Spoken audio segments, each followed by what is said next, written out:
आता राज्यभरातल्या कंत्राटी कर्मचाऱ्यांसाठी एक अत्यंत दिलासादायक आणि ऐतिहासिक बातमी आहे। राष्ट्रीय आरोग्य अभियानाअंतर्गत सलग 10 वर्ष सेवा पूर्ण केलेल्या कंत्राटी कर्मचाऱ्यांना शासकीय सेवेत सामावून घेण्याचा मोठा निर्णय राज्य सरकारने घेतलाय।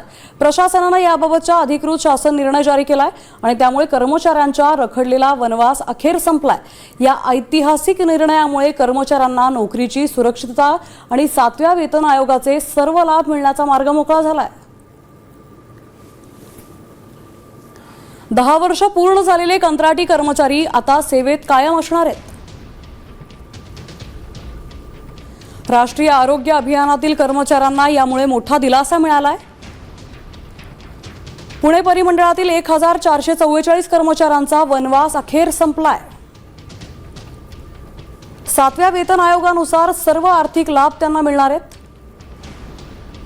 तर अनुकंपा तत्वावरील नियुक्तीचा लाभ नसणार आहे।